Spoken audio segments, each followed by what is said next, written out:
"Play that song, I'll give you my car," shouted Tyler Blackstone, pointing to the red Tesla Model S Plaid parked a few yards away, as he mocked the black man sitting on the sidewalk on Bourbon Street in New Orleans. The car was worth more than $130,000. The beggar didn't bat an eye. William Carter, 45, had seen a lot during his 3 years living on the streets of New Orleans, but he never imagined that an ordinary Thursday would turn into the day that would change everything.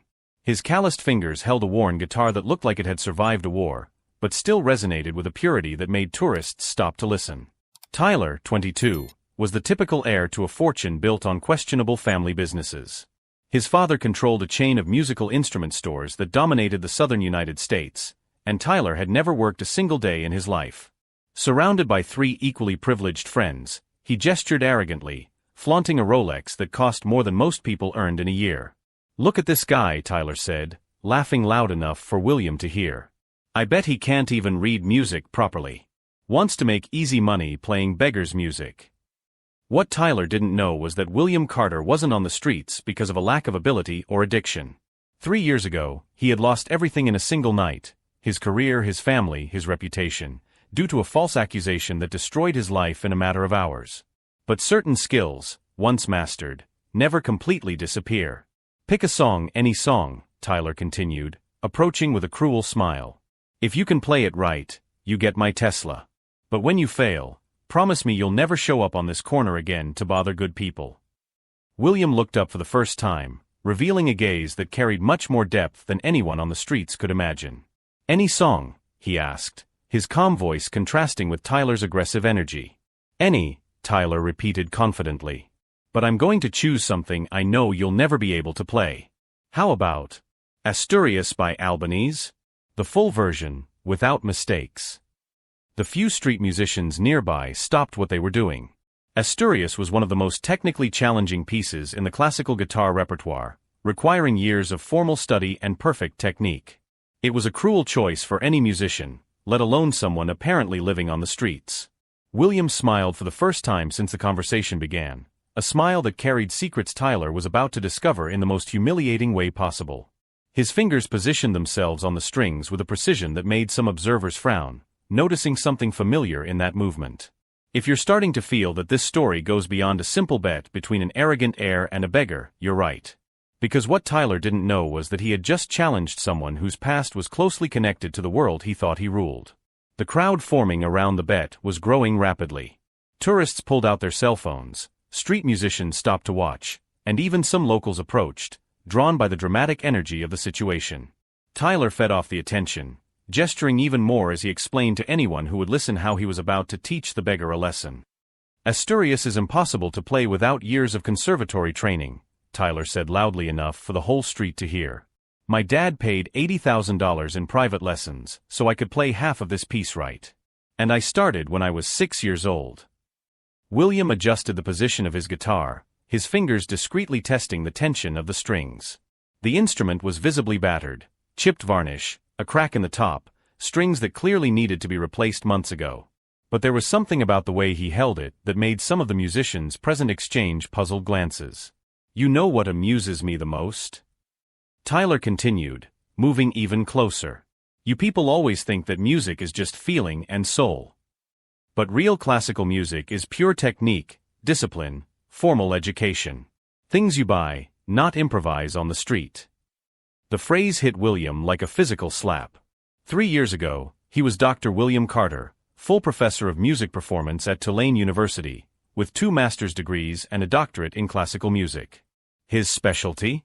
Baroque and Renaissance guitar, with a particular focus on the work of Spanish composers such as Albanese. He had devoted 20 years of his life to that university, building one of the most respected classical guitar programs in the southern United States. His students won international competitions. His recordings of Albanese were academic references. He was exactly the kind of person Tyler said real music required. Until the night it all fell apart. "Well," William said calmly, "let's see if feeling and soul are enough." Tyler laughed loudly, turning to his friends. "Did you hear that? He really thinks he can do it." He took out his cell phone and started recording. "Guys, you won't believe what I'm about to witness. A beggar thinks he can play professional classical music." What Tyler didn't know was that William had lost his academic career not because of incompetence, but because he refused to accept bribes from wealthy parents trying to buy approvals for their mediocre children. A forged anonymous complaint about inappropriate behavior with female students was enough to destroy 2 decades of reputation in a matter of weeks. Without the resources to defend himself adequately in court against expensive lawyers, William lost not only his job, but his home, his savings, and even contact with his own daughter, who was convinced by his ex-wife that the accusations were true. "I bet you can't even tune that guitar right," Tyler sneered, moving even closer. "How about we up the ante? If you fail, and you will, in addition to getting out of this corner, you pay me $500 for my 10 minutes wasted here." William's neck muscles tensed slightly, but his voice remained calm. "What if I can play the entire piece without mistakes?" "Impossible," Tyler said immediately. "But if you do, which you won't, in addition to the Tesla, I'll post on my social media that I was wrong about you."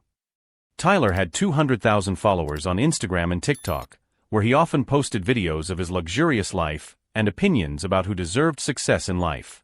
A public apology from him would be seen by hundreds of thousands of people. William looked at the Tesla keys Tyler was waving provocatively, then at the recording cell phone, and finally at the growing crowd of spectators. For the first time in 3 years, he didn't just see another day trying to survive on the streets. He saw an opportunity. "I accept," said William, his fingers instinctively finding the starting position of Albany's piece. What Tyler couldn't see, mesmerized by his own arrogance, was that every cruel word that came out of his mouth was awakening something in William that had remained dormant for a long time. Not just his musical abilities, but a determination that 3 years of injustice had transformed into something far more dangerous than mere talent. Because sometimes, when you lose absolutely everything, you discover you have nothing left to lose, and people with nothing to lose are the most dangerous of all, especially when they possess skills the world has tried to make you forget you had. William positioned the battered guitar on his lap, his fingers instinctively finding the positions he had mastered during 2 decades of academic career. The first chord of Asturias echoed through Bourbon Street with a clarity that made several conversations stop abruptly. The sound shouldn't have come out so clean from that visibly damaged instrument, but each note resonated with a precision that made nearby street musicians look at each other in surprise. Tyler, who had expected to hear an amateurish, out-of-tune sound, felt a twinge of discomfort for the first time. "Wait a minute," Tyler said, interrupting after only 8 bars. "That guitar has been modified in some way. No one gets that sound out of an instrument this old." William stopped playing, looking up calmly. "Would you like to examine the instrument?" Tyler approached and inspected the guitar roughly, turning it from side to side, looking for any signs of hidden electronic equipment or modifications. He found only worn wood, rusty strings, and scars from years of heavy use. "There must be some trick," Tyler muttered, reluctantly returning the instrument. "Continue. But I want to see you play the fast part without missing a single note." It was then that a familiar voice cut through the tension in the air. "William? William Carter." A black man in his 50s, elegantly dressed, approached the crowd. It was Professor Marcus Thompson, current director of the music department at Loyola University and William's former colleague in the golden days of his academic career. "Marcus," said William, a small smile touching his lips for the first time. "I didn't expect to see you here. I was leaving a meeting downtown when I heard classical music coming from the street," explained Marcus, his eyes quickly assessing the situation. "I had to come see who was playing Albany's with such technique." Tyler immediately joined the conversation. "Oh, you two know each other? Perfect. You can witness your friend's miserable failure." Marcus looked at Tyler with the kind of gaze reserved for particularly arrogant students. "And you are?" "Tyler Blackstone. My father owns Blackstone Music, the largest chain of instrument stores in the South. And I'm about to prove that this guy is nothing but a fraud." The name Blackstone made Marcus frown. The company was known in academic circles for questionable practices, including attempts to influence university curricula to favor its lower-quality products. "Interesting," Marcus said slowly. "William, may I ask what piece you're playing?" "Asturias, complete version," William replied. Young Mr. Blackstone chose it himself. Marcus couldn't hide a smile. If there was one piece that William mastered absolutely masterfully, it was this one. He had seen William play Asturias in recitals that left entire audiences in tears. "Tyler," Marcus said, turning to the young man, "Do you have any idea who you're challenging?" "A beggar who thinks he can play classical music," Tyler replied dismissively. "And frankly, I don't care if you're friends. A bet is a bet." Marcus chuckled softly. "A bet? What kind of bet?" "If he can play without mistakes, he wins my Tesla," said Tyler, pointing to the red car.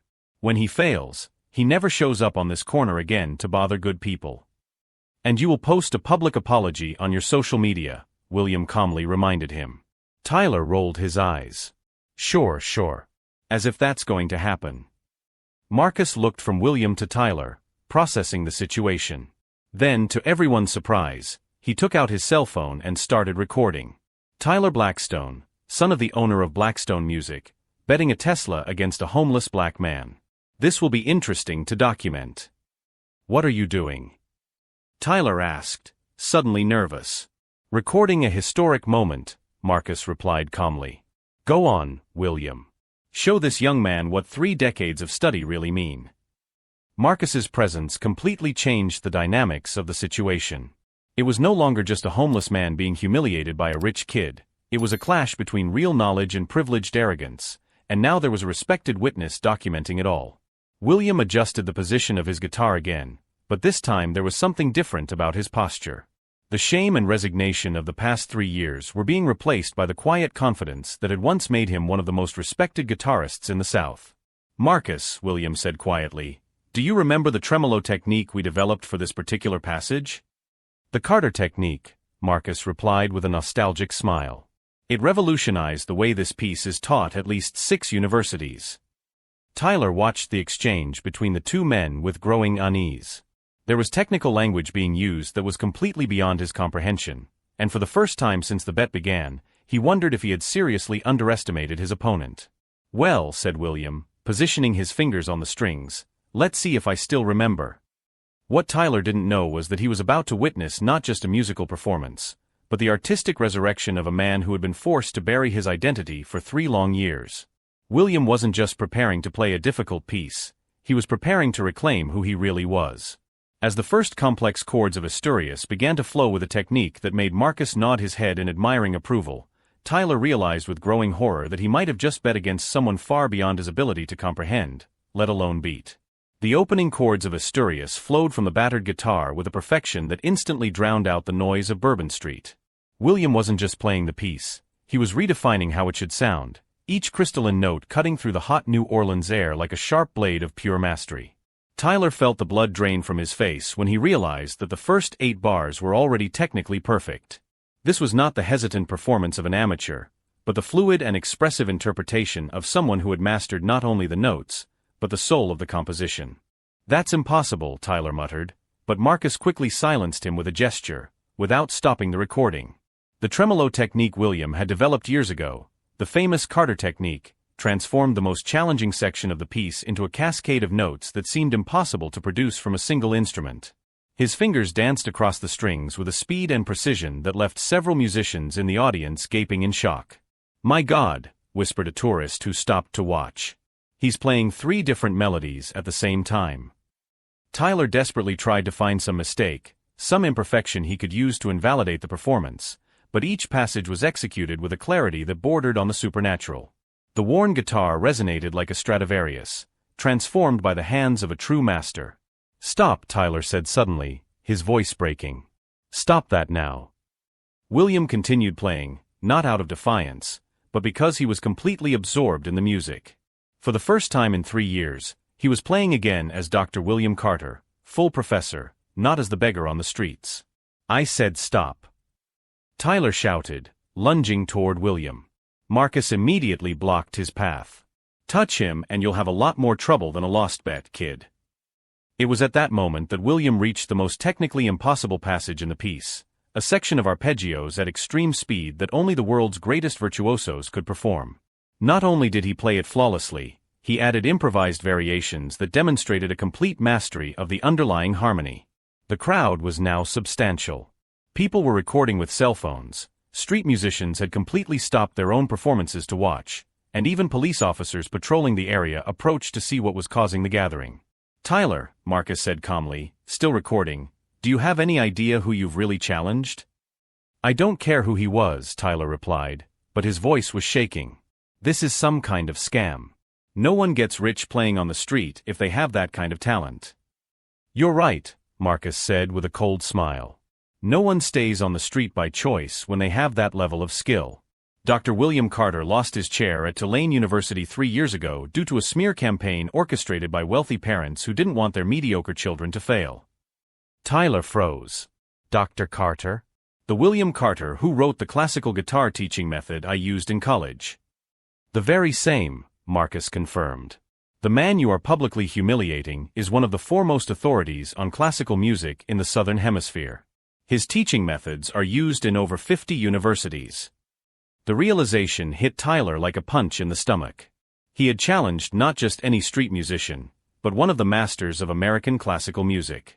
And worse, he was being recorded doing it.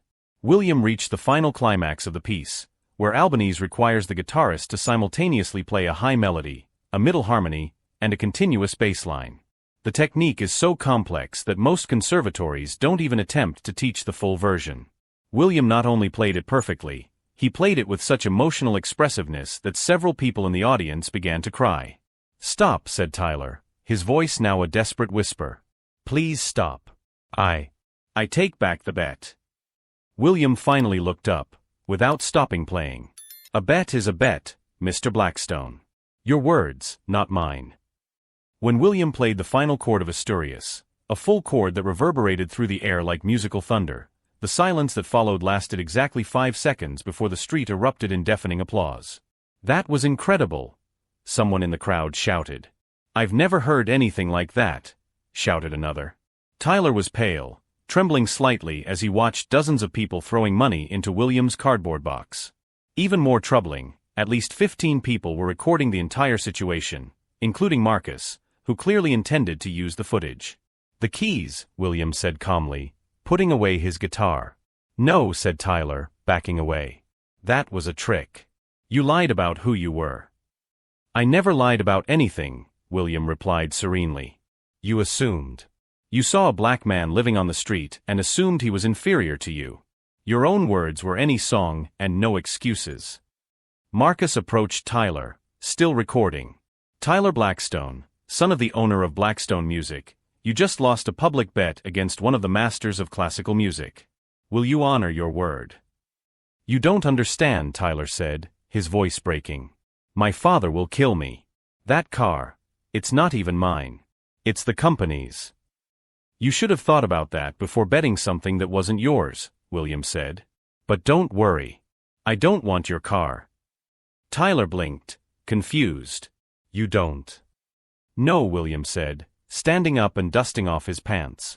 But I want 2 things. First, I want you to post a public apology on your social media, not to me, but to all the people you judge by their appearance. Second, I want your company to donate $50,000 to music programs in underserved communities. $50,000. Tyler almost shouted. The price of humility, William said calmly. Marcus has it all on tape. You can accept graciously, or I can sue you for racial discrimination documented on video. Your choice. The crowd murmured, clearly on William's side. Tyler looked around, seeing only hostile faces and recording cell phones. He was cornered, publicly humiliated, and completely out of options. Okay, Tyler whispered. Okay. I'll do what you asked. William nodded and turned to leave, but Marcus grabbed him by the arm. William, this isn't over. You need to get back into academia. Let me make some calls. Thanks, Marcus, William said with a small but genuine smile. But first, I need to play a few more songs. It's been 3 years since I felt the music flow like this. As William sat down again and began tuning his guitar for a new piece, Tyler stood still in the middle of the crowd, slowly realizing that he had just been destroyed not by force or wealth, but by the sheer excellence of someone he had tried to humiliate. True justice, William realized as he adjusted the strings, was not in destroying Tyler Blackstone. It was in reminding the world that greatness has no color, no address, and definitely cannot be bought or sold. 3 months after that day on Bourbon Street, William Carter's life had changed in ways he could never have imagined.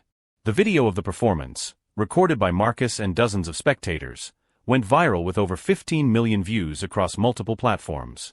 The headline humiliated university professor lives on the street, but surprises arrogant heir with masterful performance, captured the world's attention. Tulane University, after 3 years of awkward silence, finally conducted a full investigation into the false accusations against William.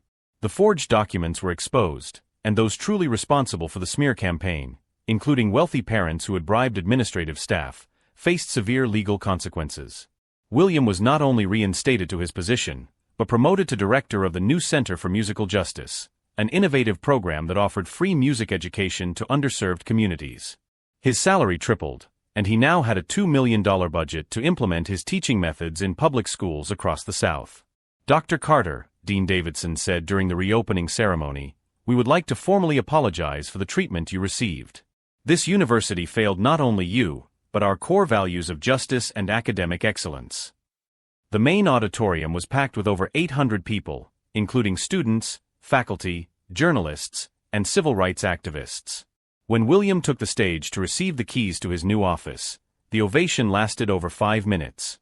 Marcus Thompson, now his partner at the Center for Musical Justice, presented the impressive statistics for the first quarter: over 500 children enrolled, 15 teachers hired, and partnerships established with 12 public schools.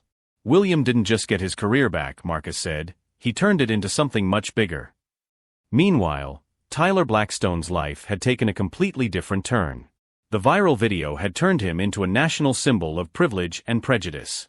His social media accounts, once filled with praise from admirers, were now flooded with comments criticizing his arrogance. He lost more than 150,000 followers in 2 weeks. Tyler's father, initially furious at the promise of a $50,000 donation, changed his mind when he realized the negative impact on the company's image.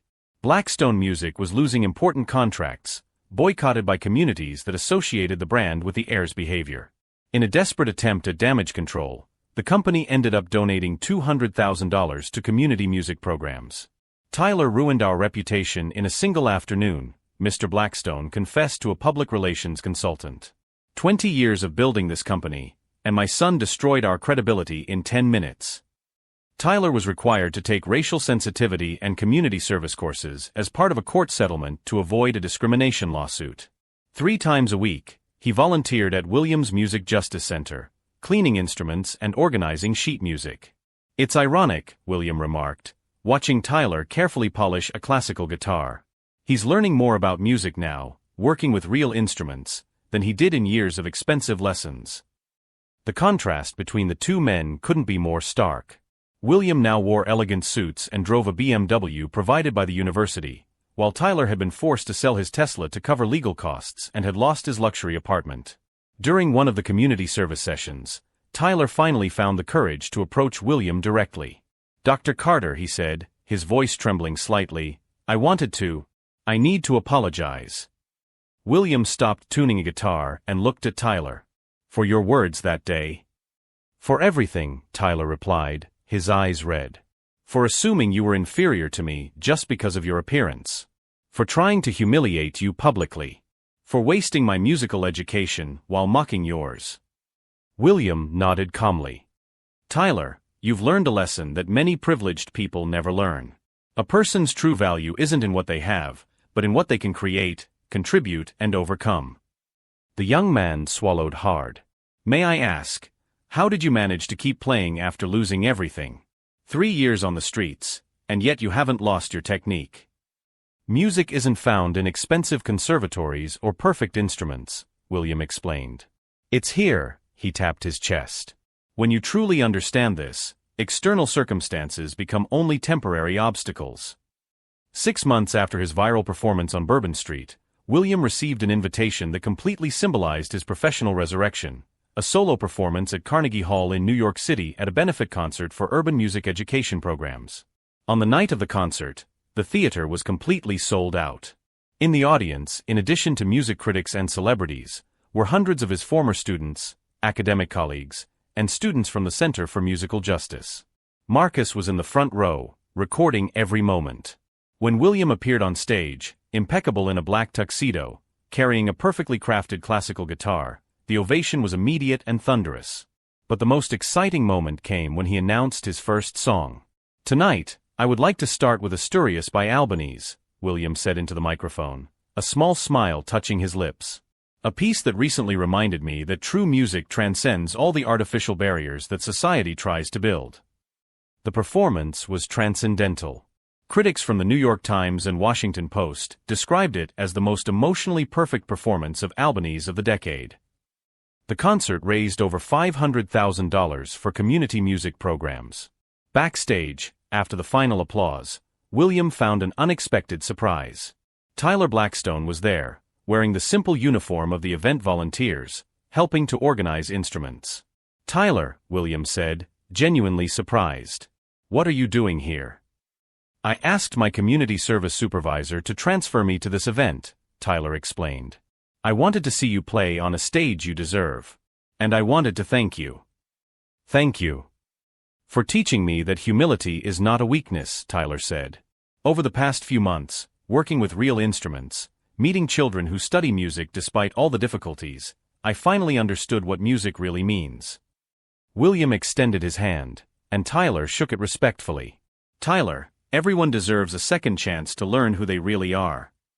Today, 3 years after the incident on Bourbon Street, William Carter is nationally recognized as one of the most innovative music educators in the United States. His Center for Musical Justice has expanded to 15 cities, impacting more than 10,000 children annually. He has reconciled with his daughter, who now works as a legal assistant in his program.